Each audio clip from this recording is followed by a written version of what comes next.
Aquí tenemos la función de nutrición. ¿Qué es la nutrición? Permite que los seres vivos obtengan energía. ¿Cómo la obtienen? Es la función fundamental para la supervivencia de los seres vivos, ya que permite crecer, desarrollarse, renovar los tejidos dañados y disponer de la energía necesaria para el funcionamiento del organismo. Entonces, la nutrición en plantas y animales. La nutrición, esta función comprende todos los procesos que permiten a los seres vivos obtener energía a través de la materia. Para mantenerse con vida. Esta varía de acuerdo al tipo de organismo con respecto al modo de nutrirse. Los organismos pueden ser autótrofos y heterótrofos. Los autótrofos, en que no hay duda que son algas, ante todo algas y plantas, son los autótrofos, algas y plantas. También hay algunos microorganismos que contienen la capacidad de unicelulares que tienen cloroplasto y son dentro del reino de los protistas o protozoarios, y una que otra bacteria fotosintética tienen cloroplasto y permiten realizar estas actividades de fotosíntesis.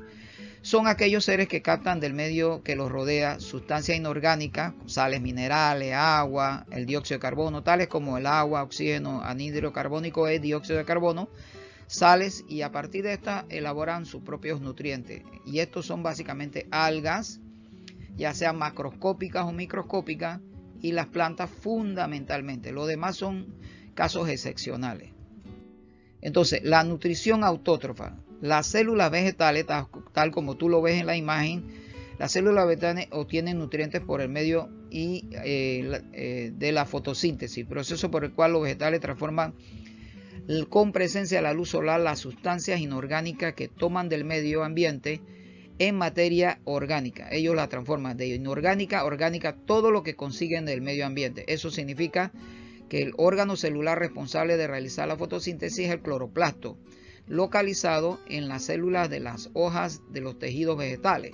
Entonces, ¿qué es lo inorgánico del ambiente? El dióxido de carbono, el agua, sales minerales que se absorben a través de las raíces, y esto sube a la planta a través de las raíces por todo el tallo, llega a las hojas, y esto produce la fotosíntesis. La fotosíntesis, en primer lugar, produce nutrientes para la misma planta, y de allí nutrientes para otros seres vivos, desde las hojas que comen algunos insectos, las hojas, la hierba que come el ganado, etcétera, etcétera, y los frutos, frutos y tubérculos y otros productos vegetales que nosotros consumimos. Pero la planta, lo primero es que asegura su alimento para sí misma. Entonces, la función de nutrición en los seres vivos es una función vital, pero esta función de nutrición no trabaja sola.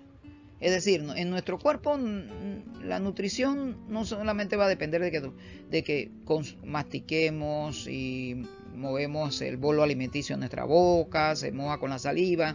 En la saliva hay sustancias químicas como la amilasa salivar que descomponen las moléculas de almidón en moléculas de glucosa. No basta con eso. Esto requiere o comprende varios procesos. ¿Estos procesos cuáles son? Alimentarse. Alimentarse es ingerir el alimento y masticarlo, procesarlo y todo lo demás. Luego este alimento va al todo el tracto digestivo y de ahí se va asimilando. La respiración, porque necesitas el oxígeno y el dióxido de carbono, porque las plantas respiran también. Ellas utilizan principalmente el dióxido de carbono para producir celulosa, para producir glucosa. La circulación que transporta esos nutrientes en caso nuestro, desde el intestino delgado y el intestino grueso, transportan nutrientes a todo el organismo y a todas las células para ser aprovechados. Y la excreción para descartar los desechos. En el caso de los animales, la excreción a través de todo lo que es de heces fecales, porque tanto los invertebrados como los vertebrados defecan, incluso los unicelulares defecan, pero ellos defecan sustancias químicas que son dañinas para el organismo. Miren, las bacterias que fermentan, que consumen azúcar, que se meten al azúcar a consumirse la glucosa que hay en los sustancias, en los jugos azucarados, excretan como desecho el alcohol. De ahí es que se obtiene el alcohol. Realmente, si te pones a pensar, el alcohol es orine de bacteria. Y eso es lo que todo mundo alegremente se toma, el orine de una bacteria. Porque eso es un desecho que la bacteria descarta para no morirse, porque si se queda con él, el alcohol la mata. Y sin embargo nosotros nos tomamos muy alegremente con todas las consecuencias que tiene, desde accidentes de tránsito hasta la cirrosis hepática.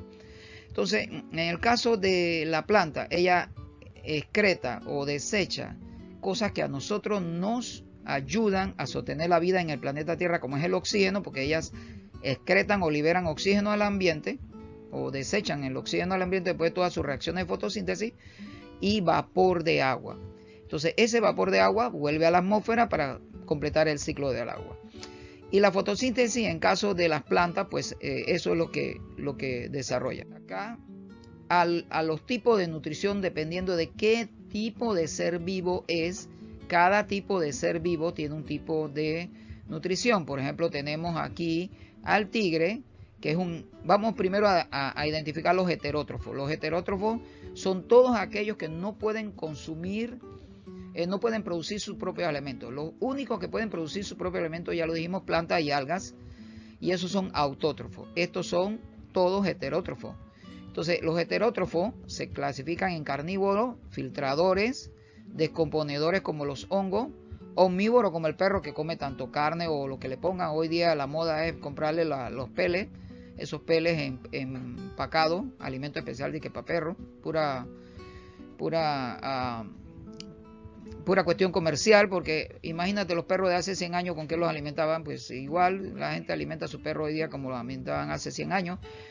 Y el perro es un acompañante del cazador, o sea, el perro era un animal salvaje, así se hizo doméstico, y a partir de que lo domesticó el ser humano, sencillamente se le ha dado siempre la comida que el ser humano, lo que sobraba, porque lo acompañaba a la cacería y lo recompensaban. Por eso se hizo doméstico, porque notaba que cada vez que se cazaba un animal y el ser humano lo consumía, a él le tocaba algo. Así que acompañar al ser humano en cacería, se formó ahí esa simbiosis. Simbiosis cuando una relación de dos especies diferentes, conviven y se favorecen una a la otra sin perjudicarse. Entonces el perro es omnívoro, los seres humanos somos omnívoros, el hongo es descomponedor, igual que las bacterias. Aquí tenemos un filtrador que son los corales, las esponjas marinas, las almejas, los caracoles, todos esos son filtradores. Ellos filtran todas las partículas que flotan en el océano, en el agua dulce, depende de dónde esté. El camarón también es otro que ingiere partículas, no es filtrador, pero a través de con su tenaza va atrapando partículas, más que todo las que están depositadas en el fondo del río, del lago o del mar. Entonces el oso, que es totalmente, en este caso el panda, porque los otros osos son omnívoros también, el grizzly, el oso pardo, toda esta serie de osos. El caso del panda es uno de los pocos osos totalmente vegetarianos. Entonces aquí tenemos un herbívoro, carnívoro, filtrador, descomponedor y un omnívoro. Vamos entonces a ver más en detalle estos aspectos sobre cómo se clasifica estos animales en la nutrición. Entonces tenemos aquí los organismos heterótrofos, tenemos al herbívoro que se alimenta de plantas, así que se le considera consumidor primario. Carnívoros que se alimentan de ese herbívoro se consideran consumidores secundarios y es el carnívoro primario. Luego hay los omnívoros, aquí nos metieron a nosotros con el cerdo y todo lo demás, con el hot dog. Si hubiera otro carnívoro que devorara a este es un lince, este que está aquí es un lince, devorara a este lince, se convertiría en un carnívoro secundario y sería un consumidor terciario, porque está consumiendo ya a otro carnívoro. Esto pasa mucho con los tiburones. Los tiburones comen a otros peces que comen peces, ¿sí? Entonces ya el tiburón es un carnívoro secundario, o sea, un consumidor terciario. Los descomponedores, que ya lo dijimos, son hongos, bacterias, y los parásitos, que no los mencionamos hace un instante, pero ellos también tienen su mecanismo de nutrición, y esos son dependientes totalmente de otro ser vivo, por eso se denomina parásito. Aquí tenemos un ejemplo de cadena alimenticia. ¿Qué es lo que primero incorpora energía en la parte terrestre, en la parte oceánica? Tenemos a los productores primarios, en este caso el fitoplancton, que tienen algas marinas microscópicas y las algas macroscópicas. Luego tenemos a quienes consumen a los productores. Estos son los herbívoros, así que ellos son los consumidores primarios. Luego tenemos al carnívoro, que se come a ese herbívoro. En el caso del ratón, que se está comiendo al grillo, y en el caso de estos peces, que se comen a estos pequeños organismos del zooplancton. Luego tenemos a los consumidores secundarios. Estos son consumidores secundarios, porque ya se comieron a un consumidor primario. El consumidor terciario, como les decía, son ya otros peces que comen peces. Y en el caso de la serpiente, que se ha comido al ratón. Y por último tenemos al consumidor cuaternario, que es el águila que está devorando a la serpiente, y la orca, que come pues peces, come tiburones, ataca a morsas, focas, etc. Reproducción. La reproducción es el proceso por el cual un ser vivo le da continuidad a otro ser vivo. Entonces, casi siempre semejante a él o idéntico a él, depende del mecanismo de reproducción. En este caso tenemos la reproducción en el que un ser vivo no necesita de otro, de una pareja o del sexo, o un organismo de sexo opuesto a este. Es la reproducción asexual, no requiere gameto, no requiere presencia de gameto, sencillamente basta con algunos procesos que vamos a ver ahora.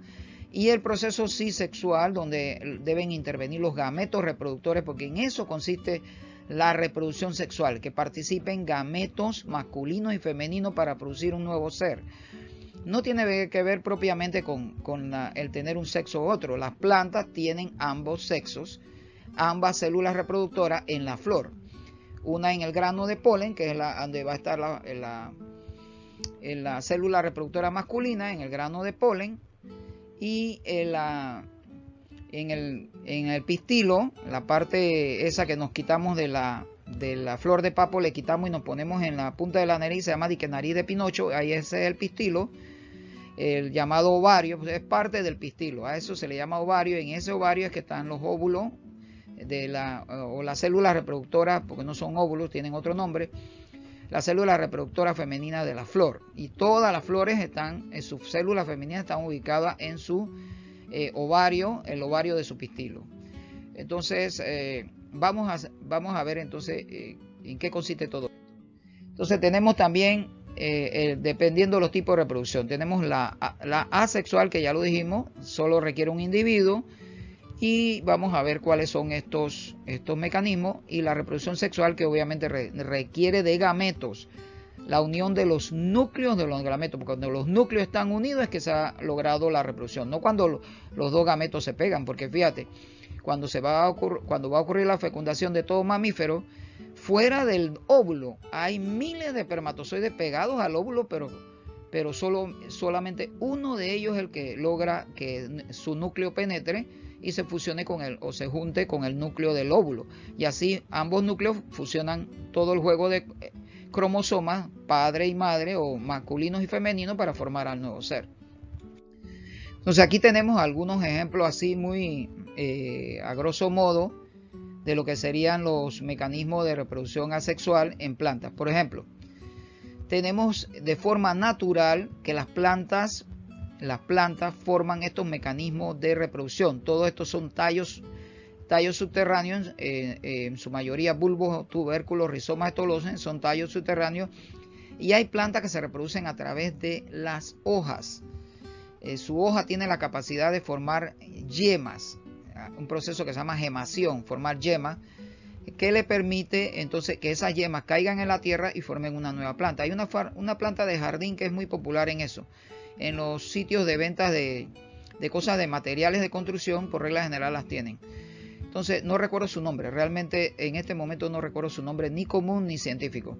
Entonces, de manera artificial se siembra por estaca, como la yuca. El acodo, que es simplemente agarrar una rama de un árbol y meterla en la tierra hasta que forme raíces. De ahí entonces se saca y se siembra esa rama. También el acodo se hace aéreo. El acodo se agarra una bolsa plástica, una bolsa de saco o de tela, se rellena con tierra, se le hacen unas pequeñas ranuritas en la rama de un árbol para que penetre, se le ponen nutrientes, fertilizantes apropiados, y se envuelve la rama con esas pequeñas rajaduras que se le hacen con un cuchillo a esa rama, y se envuelve con esa tierra, se le pone agua constantemente, obviamente preferiblemente con un poquito de algo de fertilizante, y al cabo de un tiempo van a ver que salen raíces de ahí. Cuando ya tiene las raíces, la rama se corta antes de la bolsa, para no perder las raíces, y esa rama se siembra, y en cuestión de meses o un año ya está produciendo frutos. Este es el acodo. Y el injerto, porque hay acodo natural y hay acodo artificial.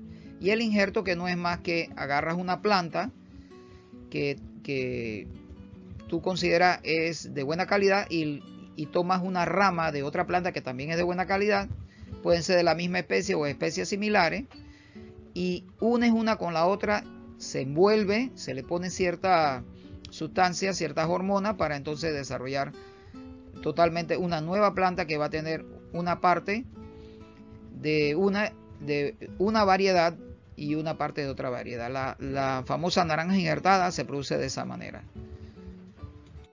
Entonces aquí tenemos cuáles son los tallos subterráneos. Los estolones, que son tallos que crecen de manera horizontal, tal como lo ves aquí. Y esto es bien característico de plantas como la fresa. Las fresas se reproducen de esa manera. Siembras una y va creciendo otra, porque hay un tallo subterráneo que se va regando bajo la tierra y produce el crecimiento la aparición de una nueva planta. Tenemos entonces el caso de los tubérculos, que son la papa como tubérculo, el ñame es otro tubérculo.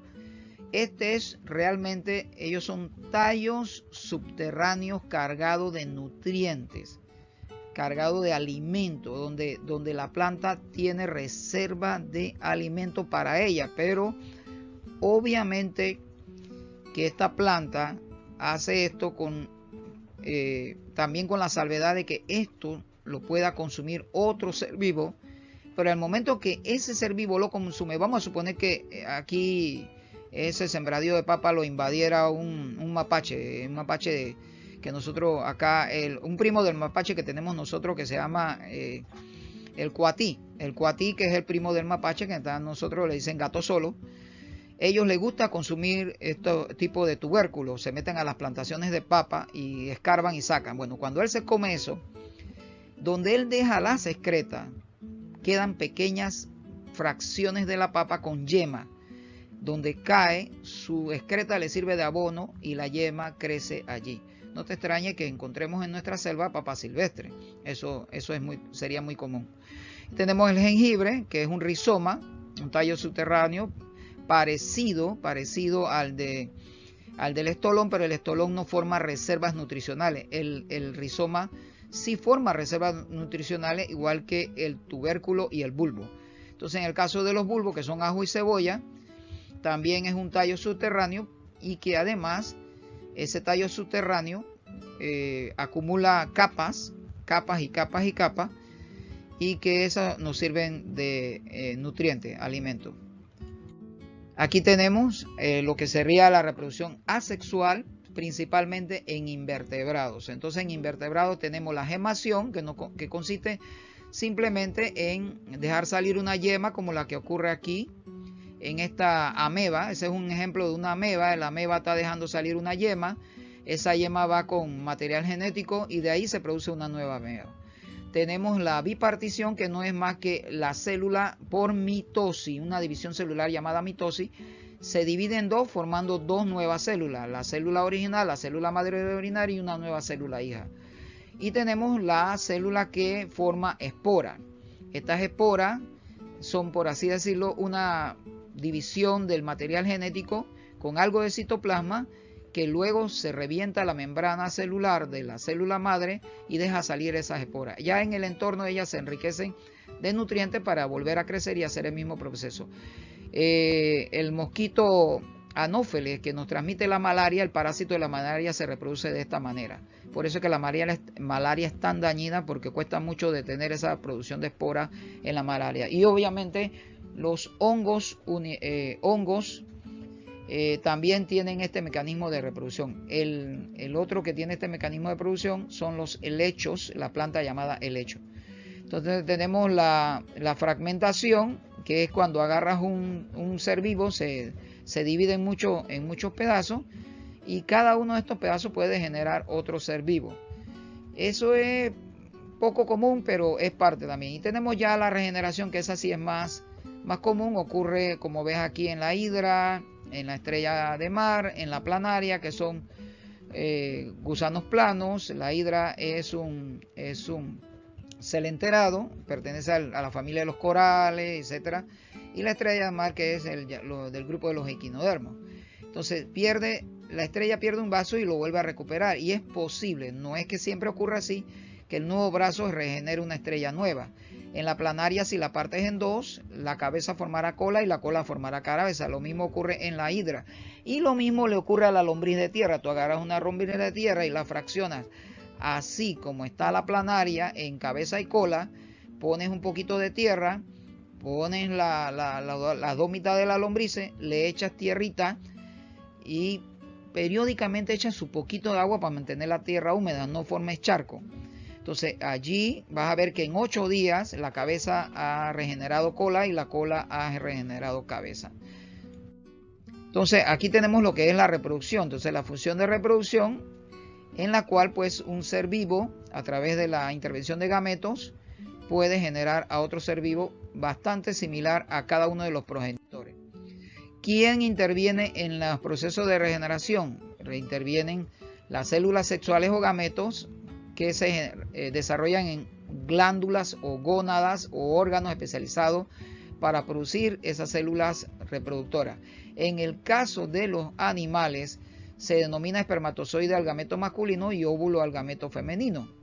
Entonces, en el caso de los seres vivos, particularmente los invertebrados, los seres vivos, animales vertebrados e invertebrados, pueden tener ya sea una fecundación interna, donde ambos gametos se unen dentro del cuerpo de la hembra, o una fecundación externa, donde ambos gametos se unen fuera del cuerpo de la hembra, como pasa en peces, ranas, sapos, o sea, los anfibios en general.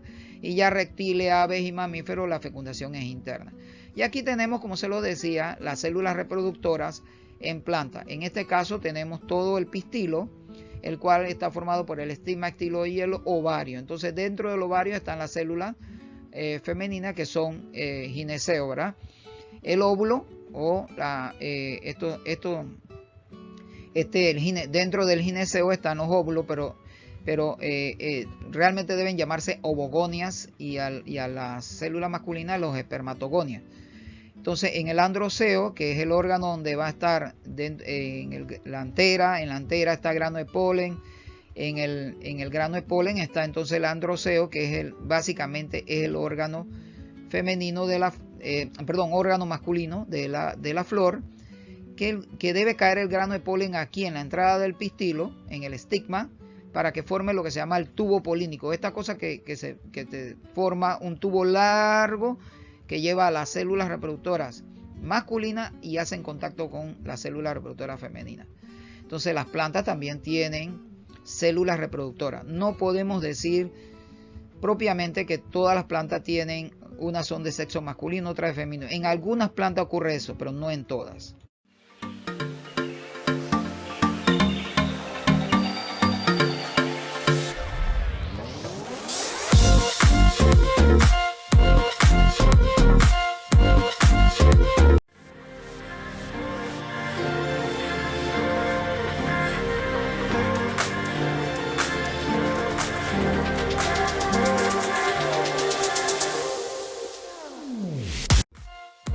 We'll be right back.